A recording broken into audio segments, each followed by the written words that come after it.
when we have a lot of information, for example, we have a lake and we know about how many boa fish inside our lake. We know that if we're capable to catch all the boa fish, let's say 4,000 boa fish, and we start to weight one by one, sum up all their weight, and then divide by 4,000 is equals to the mu 600 gram. And using the standard deviation formula, we can know that the sigma is 90 gram. For this case, we can find, is it easy to catch heavier than 750 gram boa fish if the protein number is very, very big? Means that it's easy to catch the boa fish. If the protein number is so small, let's say just we get 2%, means that it's difficult to catch this boa fish. The lake owner that we met up 2 weeks ago, he knows a lot about his lake. He knows that how many boa fish. He knows that the average weight from those 4,000 boa fish. He knows that the population standard deviation is 90 gram. He also knows that the smallest boa fish is roughly 10 gram, can be found in his lake, and the biggest boa fish inside his lake is 990 grams. He knows everything about his lake. For this case, he just wants to know that if he intends to catch one boa fish that is heavier than 750 grams, is it easy or not? In that case, Tom can help him by converting the gram information into z-score and into the P. We follow 4 big steps last 2 weeks ago, and then we come up with the probability number. And for the yellow case, it is as long as this 4 boa fish average weight is more than 750 grams. Is it easy to catch or not? When we have many boa fish, and to find the average and to find the probability, is it easy to catch or not, then we are using the sampling distribution to solve the problem.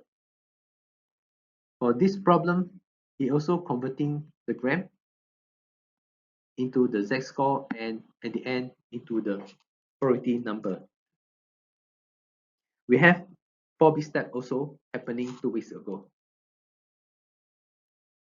This week, suddenly, we got less information. We suddenly don't have the N, the population number. We don't know the lake contains how many boa fish. We don't know that what is the average weight of those thousands boa fish. Somehow we know that the population standard deviation is 90 grams. Can we still find the probability to catch heavier than 750 grams boa? The answer is no. So what can we find? Let us explore. The lake owner just admitted to us that actually the 4,000 boa fish and 600 gram average weight of the boa fish is incorrect information. What he has, the correct information is the population standard deviation. This is the actual information.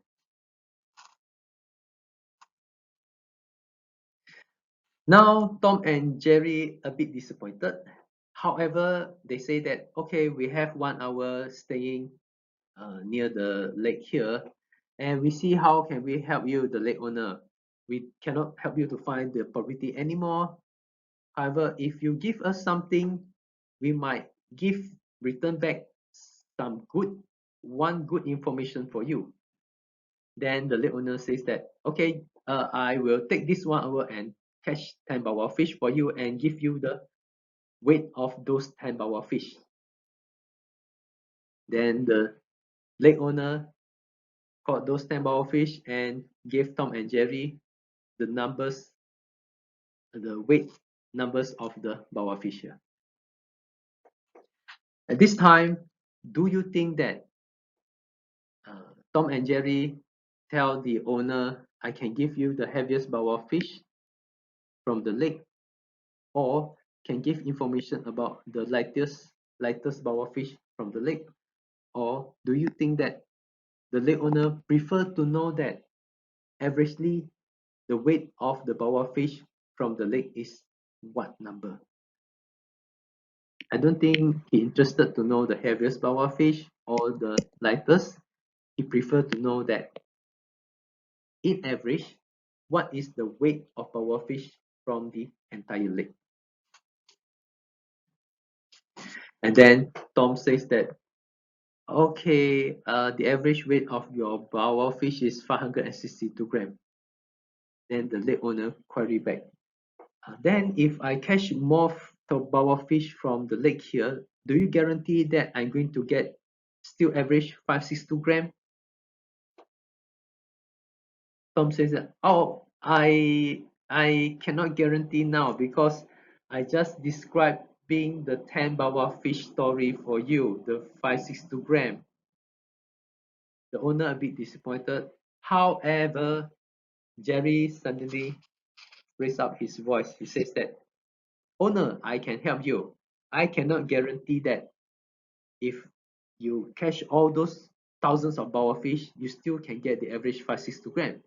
However, you can be 95 confidence your 1000 bowl fish average will be somewhere between 506 gram to 617 gram.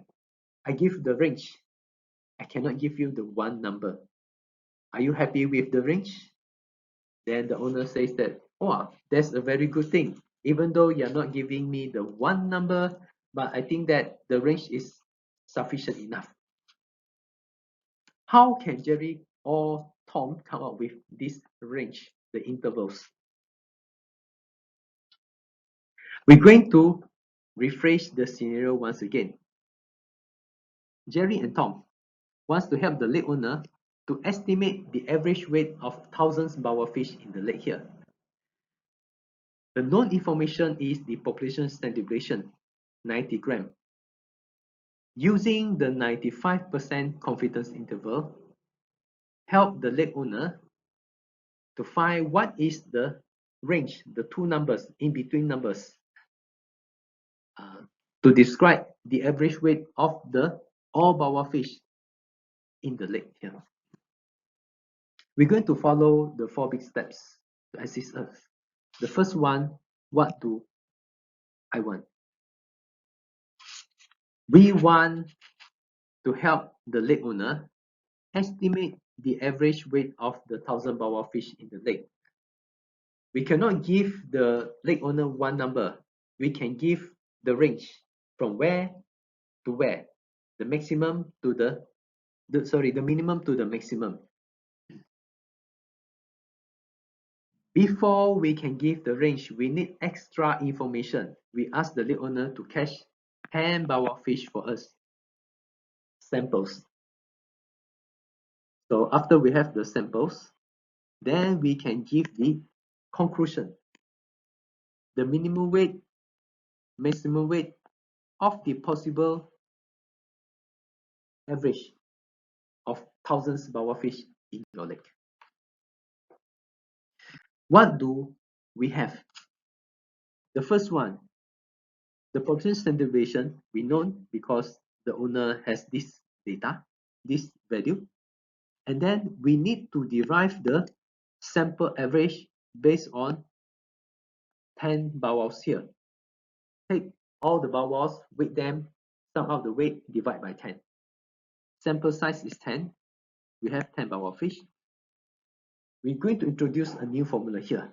That is called the margin of error formula.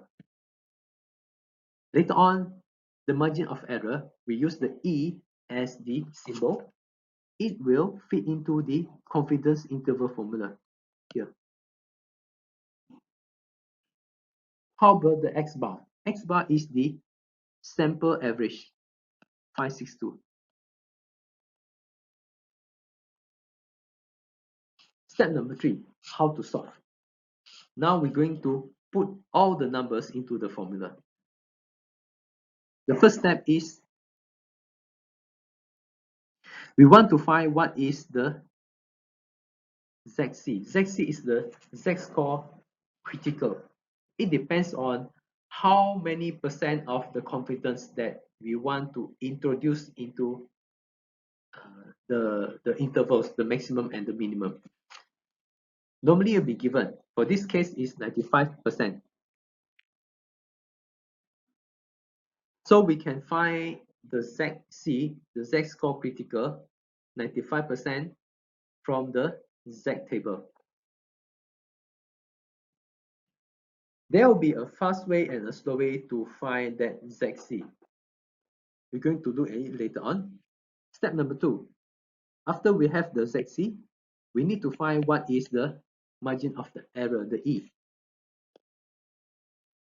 If we have the ZC, since we have the sigma is the population standard deviation, the N we have, then we can find what is our E value. Once we have the E, we're going to find the confidence interval by replacing the E 55.78 into here. These two. How about the X bar? X bar is the average, sample average here, 562. And later on, we will come out with the intervals. So our estimated population will be between 506 gram to 600 and how many? 617 gram. Okay, we look at the difficult one. Number 1, how to find the ZC. ZC depends on how many confidence that we want for our problem. For this problem, we want 95%. There will be a slow way and a fast way. We look at the slow way first. The slow way is we identify we want to have 95%, means that later on the left and the right will consume 2.5%. 2.5% left and 2.5% at the right side there. And then we use the Z table to identify the value of 0.9750. Why 0.9750? Because the Z table is looking from left to right. So we want the so-called critical line value there. That is this number. And then we're going to match up the probability 0.9750 to the Z value. So that will be 1.96. So we have, when the confidence level is 95%, it equals to 1.96 the Z. This is the slow way. The fast way, we can direct use the confidence interval table. When our confidence level is 95%, we direct get what is the value of our Z critical. That will be 1.96. Use the fast way because the slow way takes time. Then later on, we're going to write the conclusions because we already have the interval, the maximum, the minimum range there. So the conclusion will sound like this. We are 95% confident that the true population mean will lies between the lower bound and the upper bound.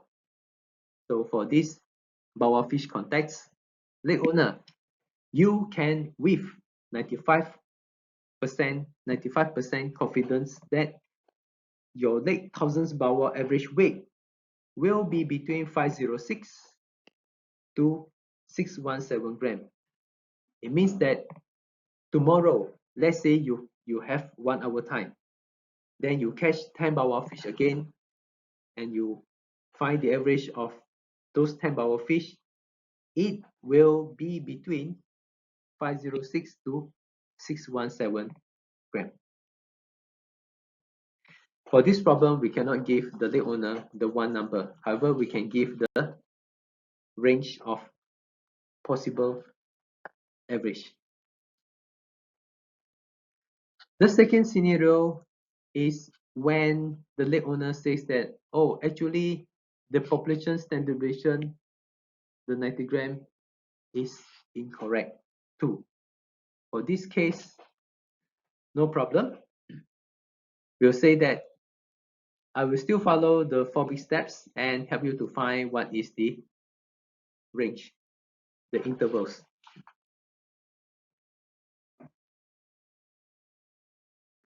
The same data given to us, 10 bawa fish, same weight. This is what we don't have. What we have is the sample average. And then since we don't have the population standard deviation, we still can find the sample standard deviation using this formula. And then we find the margin of error using similar formula, only that no longer the Z score. We're going to use the T score, the critical. Once we have the margin of error, the number, we're going to replace into the confidence interval formula here.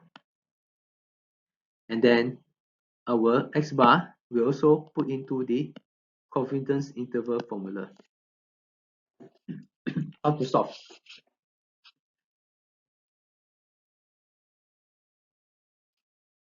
Still the same. The first step is to find the T-score, critical when 95% confidence level. Second is to find what is the margin of error. The third is to find the confidence interval. That is, first is to find what is our TC. Second is to find what is our E. The third is to find what is the intervals. Let us look at how to identify the TC. For the T case, it's much more faster. When we are given the T table, and then we want to find the 95% confidence interval, we can direct take the cumulative probability row here, 95%. And then there will be the column, the DF. DF is the degree of freedom. The formula of degree of freedom is n minus 1. We have 10 bawa minus 1, it equals to 9. So our row will be following the number 9 here. And then we're going to see what's the intersection between the column 0.95 and the DF equals to 9, 1.833. So this will be our TC. So we replace the TC into the formula here, margin of error formula. We have our margin of error is 98.4. So we're going to replace 98.4 into the E here, and then we will pull the sample average, and we'll come out with the intervals, the range, the minimum and the maximum. So we're going to write the conclusion now. We are 95% confident that the true average will lie between the lower bound and the upper bound. To the lake owner, you can be 95% confidence that your lake thousands of bawa fish average weight will be between 463 gram to 660 gram. Means that tomorrow, if you are free, you catch 10 bower fish again, and you will find that the average will be between these two numbers here. Okay, that's all for our this chapter. So later on, do 4 exercise, go through the 4 exercise from another YouTube. Okay, bye bye.